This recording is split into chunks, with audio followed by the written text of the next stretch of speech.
नमस्कार, मैं कविता सोनी औद्योगिक प्रशिक्षण संस्थानों के व्यवसाय सुइंग टेक्नोलॉजी के विषय ट्रेड थ्योरी की पाठचर्या में अंकित हाथ के टाँकों के प्रकार पर आज मैं आपको प्रशिक्षण प्रदान करूंगी। आज का हमारा टॉपिक है हाथ के टाँकों के प्रकार यानी टाइप्स ऑफ हैंड स्टिचेस। इसके बारे में आज हम विस्तार से चर्चा करेंगे। तो सबसे पहले हम इसकी विषय वस्तु के बारे में जान लेते हैं कि आज इस टॉपिक के बारे में हम क्या क्या जानने वाले हैं।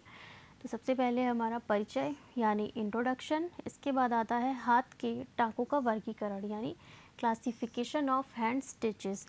इसके बाद आता है हाथ के टाँकों के प्रकार तथा अनुप्रयोग यानी types and applications of hand stitches.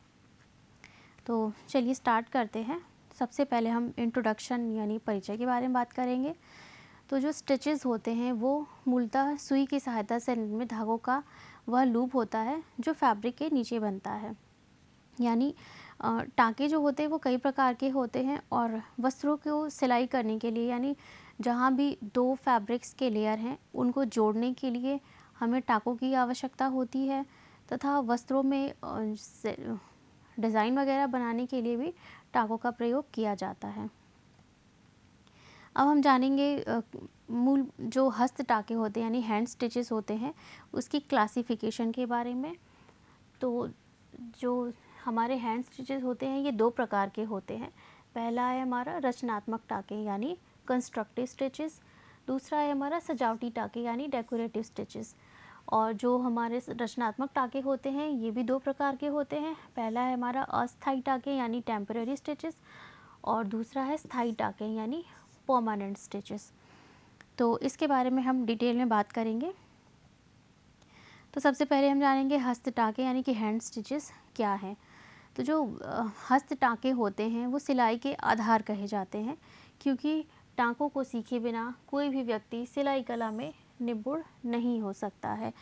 यानी कि अगर हम सिलाई कला में कार्य कर रहे हैं स्टिचिंग से रिलेटेड तो सिलाई के लिए ये बहुत ही महत्वपूर्ण होते हैं स्टिचेस के बारे में जानकारी होना हमारे लिए कि हम फैब्रिक की सिलाई कर रहे हैं तो कौन से पार्ट की स्टिच के लिए और कैसी स्टिचिंग के लिए किस टाँकों की आवश्यकता है, इसका ज्ञान होना बहुत आवश्यक है।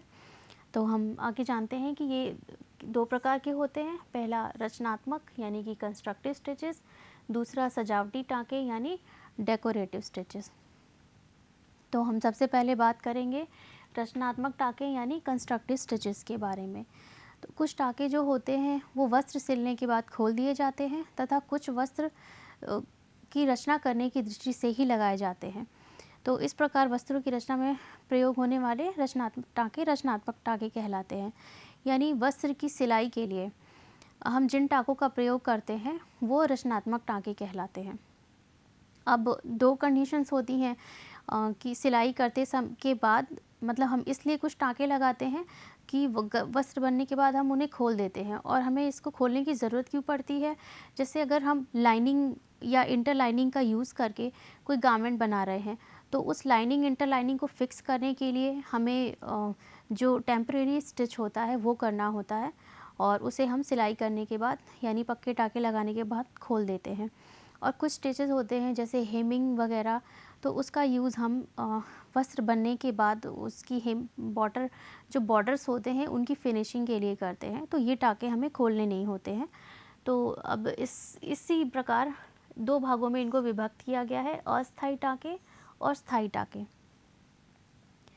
तो अस्थायी टाँके के बारे में हम जानते हैं। अस्थायी टाँके यानी स्टिचेस वे टाँके कहलाते हैं जिन्हें वस्त्र बनाते समय कुछ समय के लिए लगाया जाता है और बाद में खोल दिया जाता है। और इनके कई प्रकार होते हैं जैसा कि हमने पहले भी बात की कि गारमेंट बनाने के लिए कई कंडीशंस होते हैं या जैसे कुछ नए लोग होते हैं जिन्होंने सिलाई सीखना स्टार्ट ही किया हुआ है तो सिलाई मशीन पर काम करने से पहले हाथ से कच्चा करके और उसके बाद सिलाई मशीन पर स्टिचिंग करते हैं जिससे कि कोई गलती होने के चांसेस ना रहे। साथ ही हम इसके लिए भी यूज़ करते हैं कि जो भी हमारी लाइनिंग इंटर लाइनिंग है वो फिक्स हो और इसके लिए हम अस्थायी टाँके यानी टेम्परेरी स्टिच का प्रयोग करते हैं जो कि निम्न प्रकार के हैं। सबसे पहला है हमारा समान कच्चा टाँका यानी इवन बास्टिंग स्टिच। इसका प्रयोग किनारे को मोड़कर उस समय तक करते हैं जब तक तुरपाई ना कर ली जाए तथा सिलाई के बाद इसे खोल दिया जाता है। यानी कि जो हमारे गारमेंट्स के बॉर्डर्स होते हैं, यानी जैसे स्लीव बॉटम है, हमारा नेक लाइन है, और या बॉटम वियर के जो भी बॉटम्स हैं हमारे, तो उसमें हम देखते हैं कि हम उसमें तुरपाई यानी कि हेमिंग की जाती है। तो हेमिंग करने के लिए उससे पहले हम कच्चा टाँका लगाते हैं और उसके बाद हेमिंग करते हैं। हेमिंग करने के बाद हम कच्चे टाँके खोल देते हैं। यहाँ हम देख सकते हैं समान कच्चा टाँका यानी कि कपड़े के दोनों तरफ, यानी कि कपड़े का जो फ्रंट है और बैक है, दोनों लेयर्स में जो हमारे स्टिच की लेंथ होती है वो बराबर होती है। यानी यहाँ हमने इतना स्टिच लिया और पीछे फैब्रिक पे भी हमारा स्टिच की लेंथ सेम ही है, तो इसे हम समान कच्चा टाँका कहते हैं। नेक्स्ट हमारा टेम्परेरी स्टिच है असमान कच्चा टाँका यानी अनइवन बास्टिंग स्टिच। इस टाँके को उस स्थान पर लगाते हैं जहाँ अस्तर या मध्यास्तर लगाए जाते हैं, और इस टाँके की लंबाई, इनकी जो टाँके होते हैं इनकी लंबाई और इनकी जो बीच का अंतर होता है वो बराबर नहीं आता। अब हम इसको इस इमेज से समझ सकते हैं। ये हमारा फैब्रिक है, ये फैब्रिक का हम फ्रंट पार्ट है हमारा, इसके स्टिच इतने लंबे हैं, और जो हमारा बैक पार्ट है इसके स्टिचेस छोटे छोटे हैं, तो इसलिए इन्हें अनइवन बास्टिंग स्टिच कहते हैं। और इसका प्रयोग अस्तर या मध्यास्तर यानी कि लाइनिंग और इंटर लाइनिंग लगाने के लिए यूज़ करते हैं, और फिर सिलाई करने के बाद ये टाँके खोल दिए जाते हैं। अब नेक्स्ट हमारा टेम्परेरी स्टिच है तिरछा अस्थायी टाँका यानी डायगोनल स्टिच। और इसको वस्त्र को सिलते समय जब दो लाइन के टाँके लगाने की आवश्यकता होती है तो इस स्टिच का प्रयोग किया जाता है। जैसा कि हम यहाँ इमेज में देख सकते हैं, ये हमारे तिरछे टाँके हैं, यानी फैब्रिक को मोड़कर, और हमें 2 लाइन का अगर स्टिच बनाना है तो उस कंडीशन में हम डायगोनल स्टिच का प्रयोग करते हैं। नेक्स्ट है हमारा थ्रेड मार्क। थ्रेड मार्क का प्रयोग ऊनी फैब्रिक के लिए किया जाता है जिन पर ड्रेसिंग व्हील द्वारा पोशाक की एक परत का निशान दूसरी परत पर नहीं आता। यानी कि जब हम सिलाई करने के लिए कपड़ों पे मार्किंग करते हैं तो थ्रेड मार्का का यूज़ उन फैब्रिक्स पे किया जाता है, जैसे ऊनी फैब्रिक है, मोटा फैब्रिक है, तो अगर हम ट्रेसिंग व्हील के द्वारा उस पर मार्किंग करेंगे तो ऊनी फैब्रिक पर ट्रेसिंग व्हील का निशान नहीं बनता। तो ऐसी कंडीशन में कपड़े के दोनों लेयर्स पर, यानी कि जैसे मान लीजिए हम कोई कुर्ता बना रहे हैं तो कुर्ते के फ्रंट पार्ट और बैक पार्ट पर दोनों पर अगर हमें स्टिच मार्किंग करनी है तो उस कंडीशन में हम थ्रेड मार्क का यूज़ करते हैं। और थ्रेड मार्क को बनाने के लिए हम यहाँ इमेज में देख सकते हैं, हम इसके बहुत ही लूज़ से लूप बनाते हैं और फिर फैब्रिक को खोलकर बीच में इसको कैंची से कट कर देते हैं। तो इसके बाद हमारा जो फैब्रिक का फ्रंट पार्ट है और बैक पार्ट है दोनों पर धागों द्वारा निशान बनता है, और फिर इसके बाद स्टिचिंग करना आसान हो जाता है मार्किंग के साथ। अब नेक्स्ट है हमारा टेलर का टाँका। टेलर का टाँका जो है यानी टेलर स्टिच, ये फैब्रिक पर डिज़ाइन की मार्किंग, यहाँ जहाँ कपड़े के 2 भाग जोड़े जाते हो उस जगह की मार्किंग के लिए इसका प्रयोग किया जाता है। और इसमें भी, इसको बनाने के लिए भी हम जो स्टिच के लूप हैं वो ढीला छोड़ते चले जाते हैं, जिससे कि हम बाद में इसकी कटिंग करके इसको आसानी से निकाल सकें। अब हम बात करेंगे परमानेंट स्टिचेस यानी कि स्थायी टाँके के बारे में। तो स्थायी टाँके क्या होते हैं? वे टाँके कहलाते हैं जिन्हें पोशाक तैयार हो जाने के बाद भी खोले नहीं जाते, यानी कि ये परमानेंट होते हैं। जब हम गारमेंट बनाते हैं तो गारमेंट के साथ साथ ये स्टिचेस हमेशा रहते हैं, इन्हें हम गारमेंट की फिनिशिंग के बाद भी खोलते नहीं हैं। तो इसके बारे में जानते हैं ये कितने प्रकार के होते हैं। तो सबसे पहले हमारा परसूस का टाँका यानी रनिंग स्टिच। जो रनिंग स्टिच होता है ये पोशाकों को 2 परतों को जोड़ने तथा मुख्य सिलाई लगाने, पैच वर्क करने के लिए इसका यूज़ किया जाता है। यहाँ हम देख सकते हैं ये हमारा रनिंग स्टिच है, यानी अगर हमें कोई पैच का लगाना है किसी फैब्रिक के ऊपर तो हम उसके किनारे पर रनिंग स्टिच का यूज़ करके पैच लगाते हैं, या फिर हमें 2 लेयर्स को जोड़ना है वहाँ भी हम रनिंग स्टिच का यूज़ करके जोड़ सकते हैं। नेक्स्ट हम बात करेंगे हेमिंग स्टिच यानी कि तुरपाई के टाँके के बारे में। ये भी हमारा परमानेंट स्टिच है और ये एक विशेष प्रकार का टाँका होता है जिसका उपयोग पोशाक में ऐसे स्थान पर किया जाता है जहाँ पर सिलाई को अदृश्य रखना है, यानी कि जहाँ गारमेंट के वो पार्ट्स जहाँ पर हम सिलाई मशीन के स्टिचेस की जो लाइन होती है वैसी लाइन हम नहीं दिखाना चाहते हैं, जो अदृश्य टाँके लगाना चाहते हैं, उस कंडीशन में हम हेमिंग का प्रयोग करते हैं। और हेमिंग का प्रयोग गारमेंट्स के जो भी एजेस होते हैं यानी किनारे होते हैं, जैसे नेक लाइन की फिनिशिंग होती है वहाँ पर हेमिंग का यूज़ करते हैं। स्लीव का जो बॉटम होता है या जो कुर्ते का बॉटम हो गया या किसी भी गारमेंट का जो बॉटम एरिया होता है, जो खुला हुआ किनारा होता है, उसकी फिनिशिंग के लिए हम हेमिंग का यूज़ करते हैं। जो हेमिंग है ये उल्टे साइड हमें इस तरह से धागे दिखाई देते हैं, पर सीधी साइड सिर्फ फैब्रिक के एक या दो रेशे को लेकर सिलाई की जाती है, जो कि इसी कारण ये सिलाई है अदृश्य रहती है, दिखाई नहीं देती है फ्रंट साइड से। नेक्स्ट है हमारा बखिया का टाँका यानी बैक स्टिच। ये जो बैक स्टिच है इसका प्रयोग काफ़ी पहले से किया जाता है और जो सिलाई मशीन के द्वारा सिलाई होती है वो वही टाँके जो है ये हाथ द्वारा बैक स्टिच किए जाते हैं। और ये इसको बैक स्टिच इसलिए कहते हैं क्योंकि हम देख सकते हैं यहाँ पर ये निडल को पीछे की तरफ लाकर और आगे निकाल कर ये स्टिच बनाया जाता है, इसलिए हम इसे बैक स्टिच कहते हैं। और इसका प्रयोग हमें फैब्रिक की स्टिचिंग के लिए करते हैं। अगर हम सिलाई मशीन का, जैसे पहले जब सिलाई मशीन के आविष्कार से पहले जब गारमेंट की स्टिचिंग होती थी तो बैक स्टिच का ही उसके लिए यूज़ किया जाता था। नेक्स्ट है हमारा फाइन स्टिच। फाइन स्टिच का टाँका बहुत ही छोटा बनाया जाता है और इस टाँके का प्रयोग साड़ी के फॉल, निकर व पैंट की फ्लाई, जेब तथा कोट के किनारे पर किया जाता है। यहाँ हम देख सकते हैं इसके टाँके बहुत छोटे छोटे हैं और ये भी परमानेंट है, इनको सिलाई के बाद खोला नहीं जाता है। नेक्स्ट हमारा है सारजू का टाँका यानी ओवरकास्टिंग स्टिच। ये उन सभी फैब्रिक में जहाँ सिलाई के बाद किनारों से तार निकलते हैं उन्हें रोकने के लिए इसका प्रयोग किया जाता है। जैसा कि हम देख सकते हैं ये हमारा ओवरकास्टिंग स्टिच है। जिस तरह से हम सिलाई मशीन से या जो हमारी ओवरलॉक मशीन होती है उसका भी यूज़ यही होता है कि किनारों को से रेशे निकलने को रोकने के लिए यूज़ किया जाता है। उसी प्रकार ये हाथ से जो है ओवरकास्टिंग स्टिच का यूज़ किया जाता है जिससे कि किनारे ना निकले हमारे वस्त्र के। अब हम बात करेंगे सजावटी टाँके यानी कि डेकोरेटिव स्टिचेस के बारे में। तो सजावटी टाँकों के द्वारा पोशाक को सौंदर्य तथा आकर्षक प्रदान किया जाता है। और सजावटी टाँके निम्न प्रकार के होते हैं। हम बात करेंगे सजावटी टाँकों के बारे में, ये कितने प्रकार के होते हैं और इनका यूज़ जो गारमेंट्स की खूबसूरती बढ़ाने के लिए किया जाता है।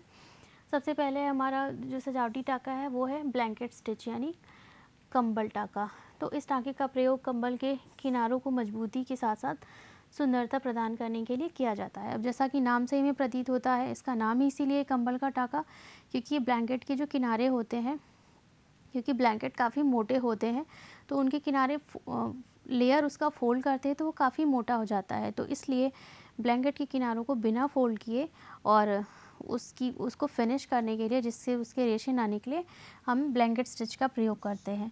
इसके अलावा वस्त्रों में जैसे रुमाल वगैरह हैं, इनके बॉर्डर्स की भी फिनिशिंग के लिए हम ब्लैंकेट स्टिच का प्रयोग करते हैं और ये अलग अलग डिज़ाइन में बनाए जाते हैं अलग अलग तरीके से। नेक्स्ट है हमारा फिश बोन स्टिच।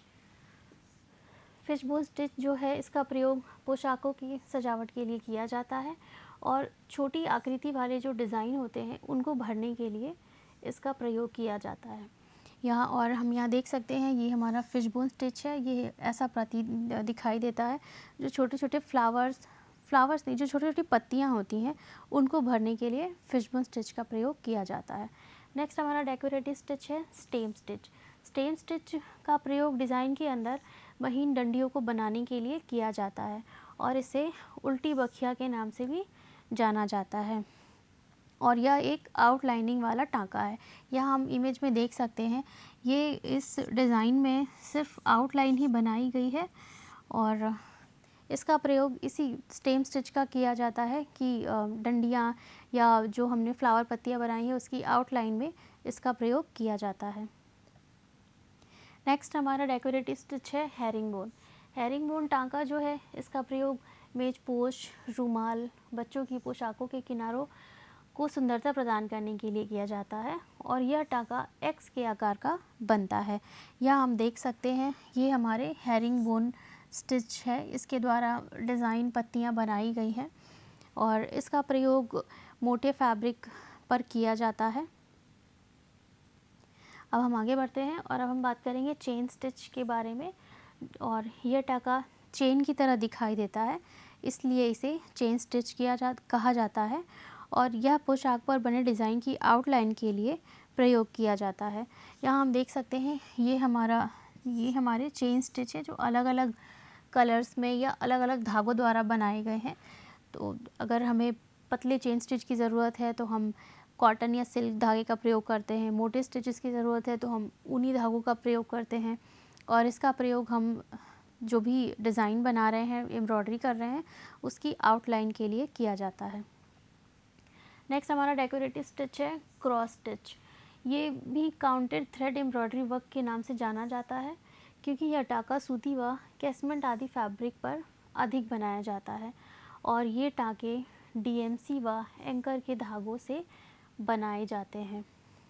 यानी कि जो क्रॉस स्टिच है हम यहाँ देख सकते हैं ये हमारा कैसमेंट का फैब्रिक और ऐसे मोटे फैब्रिक्स पर बनाया जाता है जिसमें हम फैब्रिक के धागे को काउंट करके और डिज़ाइन बनाते हैं। ये हमारा क्रॉस स्टिच से बना हुआ डिज़ाइन है। नेक्स्ट है हमारा decorative stitch lazy daisy stitch. इस टाँके की बनावट लेज़ी डेज़ी फूल के समान होती है, इसलिए इसको लेडीज डेज़ी के नाम से जाना जाता है और इस टाँके का प्रयोग छोटे छोटे फूल व पत्तियों आदि बनाने में किया जाता है। ये हमारे लेज़ी डेज़ी द्वारा बनाए गए फ्लावर्स हैं, डिज़ाइन है। नेक्स्ट है फेदर स्टिच। फेदर स्टिच जो है यह टाँका बनने पर पंख के समान प्रतीत होता है, इसलिए इसे फेदर स्टिच कहते हैं और इसका यूज़ भी बच्चों के, स्त्रियों के वस्त्र या फिर रुमाल वगैरह में, बेडशीट वगैरह में डिज़ाइन बनाने के लिए किया जाता है। यहाँ हम देख सकते हैं ये हमारा फेदर स्टिच द्वारा बनाया गया डिज़ाइन है। नेक्स्ट है आईलेट स्टिच। आईलेट स्टिच जो है इस टाँके का प्रयोग विभिन्न प्रकार के पोशाकों जैसे ब्लाउज़, पेटीकोट आदि में यूज़ करते हैं। यानी कि जहाँ हमें केसिंग बनानी होती है तो केसिंग के होल के लिए भी हम आईलेट स्टिच का यूज़ करते हैं और साथ ही वस्त्रों में एम्ब्रॉयडरी करने के लिए भी आईलेट स्टिच का यूज़ किया जाता है। नेक्स्ट हमारा डेकोरेटिव हैंड स्टिच है शैडो वर्क स्टिच। ये टाँका पतले फैब्रिक पर बनाया जाता है क्योंकि ये उल्टी साइड से हेरिंग बोन की तरह दिखाई देता है और इसीलिए यह पतले फैब्रिक पर बनाया जाता है ताकि ये ट्रांसपेरेंट होकर नीचे के धागे हमें दिखाई दे तथा ऊपर ये रनिंग स्टिच जैसा दिखाई देता है। इससे स्त्रियों के गारमेंट्स और मेजपोश वगैरह, पिलो कवर वगैरह चीज़ें बनाई जाती हैं। नेक्स्ट है हमारा साटिन स्टिच। ये टाँका साटिन के समान चिकना दिखाई देता है और इस टाँके को बनाने के लिए फूल व पत्तियाँ छोटी छोटी रखी जाती हैं और ये हम यहाँ देख सकते हैं इमेज में, ये इसका सरफेस कितना स्मूथ सा लग रहा है, देखने में साटिन जैसा इफ़ेक्ट आ रहा है, इसलिए इसको साटिन स्टिच कहते हैं। और जो छोटे छोटे फ्लावर, पत्तियाँ जैसे डिज़ाइन बनाते हैं उनको भरने के लिए साटिन स्टिच का प्रयोग किया जाता है। नेक्स्ट हमारा डेकोरेटिव हैंड स्टिच है हनी कॉम्ब स्टिच। ये देखने में मधुमक्खी के छत्तों के जैसा दिखाई देता है, इसलिए हम इसे हनी कॉम्ब स्टिच के नाम से जानते हैं। यहाँ हम देख सकते हैं ये हमारा हनी कॉम्ब स्टिच है। नेक्स्ट है स्मोकिंग स्टिच। स्मोकिंग स्टिच जो है वो बच्चों व स्त्रियों की पोशाकों जैसे फ्रॉक, कुर्ते, शर्ट आदि की गैदरिंग को सजाने के लिए किया जाता है और जिस वस्त्र पर भी हमें स्मोकिंग बनाना होता है उसके लिए हमें 3 गुना फैब्रिक लेना होता है। यानी अगर हमें 8 इंच के फैब्रिक पर स्मोकिंग की डिज़ाइन बनानी है तो हम उसका 3 गुना यानी 24 इंच का फैब्रिक लेते हैं और फिर उसकी डिस्टेंस को मार्किंग करके और कपड़े को अंदर फोल्ड करके और फिर इस तरह से टाँके लगाकर हम स्मोकिंग के डिज़ाइन बनाते हैं। आज हमने बात की है हैंड स्टिचेस के बारे में और विभिन्न प्रकार के जो टाँके होते हैं इनका प्रयोग वस्त्र बनाते समय आवश्यकता के अनुसार किया जाता है। पोशाकों के किनारों को फिनिशिंग करने के लिए स्थायी टाँकों का प्रयोग किया जाता है, जबकि सजावटी टाँकों का प्रयोग पोशाक की सुंदरता व आकर्षण बढ़ाने के लिए किया जाता है। जैसे कि हमने इतने सारे हैंड जो स्टिचेस थे, डेकोरेटिव स्टिचेस, उनके बारे में जाना, तो इसमें भी यही है कि अगर हमें कोई प्लेन फैब्रिक है, हम देखते हैं मार्केट में भी जैसे चिकनकारी के जो हमारे गारमेंट्स हो गए या फुलकारी के गारमेंट्स हो गए, वो सिर्फ एम्ब्रॉयडरी ही होती है। पर प्लेन फैब्रिक से कंपेयर करें तो वो जो एम्ब्रॉयडर्ड फैब्रिक्स होते हैं उनकी कॉस्ट कितनी ज़्यादा बढ़ जाती है, क्योंकि जो एम्ब्रॉयडरी की जाती है यानी जो सजावटी टाँकों का यूज़ करके हम गारमेंट को बनाते हैं, इससे गारमेंट की सुंदरता काफ़ी बढ़ जाती है और इसलिए ये काफ़ी कॉस्टली भी होते हैं तथा देखने में भी बहुत खूबसूरत लगते हैं।